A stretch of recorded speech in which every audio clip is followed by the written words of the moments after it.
Have you ever had sex with a woman? But what if it was a man?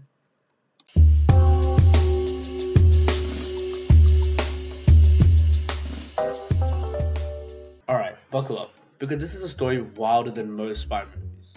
Shi Pei Pu, born December 21st, 1938, in Shandong, China, wasn't your average opera singer. Sure, he had a voice that could rival the angels, but she was also part of an elaborate Chinese espionage. This operation involves disguises, romance, and very confused accountants. She lived in Beijing, performing Peking opera. This wasn't karaoke night at the local dive bar. This was a prestige art form requiring talent and discipline. But she had talents that were beyond music.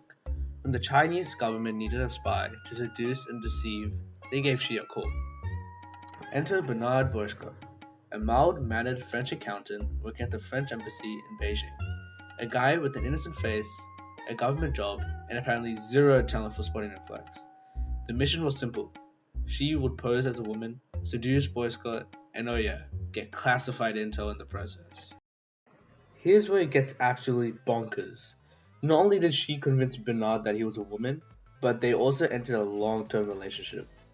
A romantic relationship. Long-term as in 20 years. For 2 decades, she maintained the act and Bernard didn't question a thing. The dedication? Chef's kiss. But wait, it gets crazier. In 1965, she told Bernard they had a baby together. You heard me, a baby. She claimed the child was born in secret and was being raised in China. To pull this off, she acquired a kid and presented to Bernard as their son. And Bernard, he just went with it. The relationship wasn't all love letters and stolen glances. Shi's real goal was espionage. With Bernard smitten, she persuaded him to share classified documents from the French embassy. These were passed on to the Chinese government, and boom, Shi was now a full-fledged spy. Fast forward to 1983, the French government caught wind of the espionage and the unconventional relationship. Both Shi and Bernard were arrested. It was during these interrogations that the truth came out. She was, in fact, a man, and Bernard had been duped for 2 decades.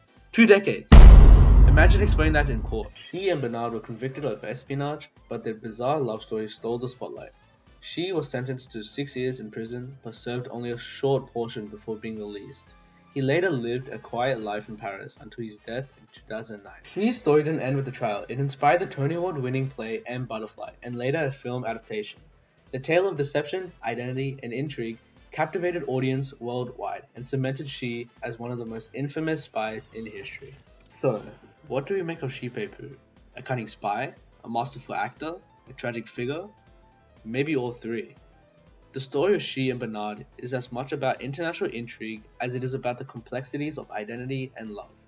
Sure, it's bizarre, but it's also deeply human. And remember folks, if something seems too good to be true, maybe double check, especially if your lover insists on keeping the lights off for 20 years. Thanks for watching, like, subscribe, and let me know in the comments if you survive as a spy or as a very gullible French.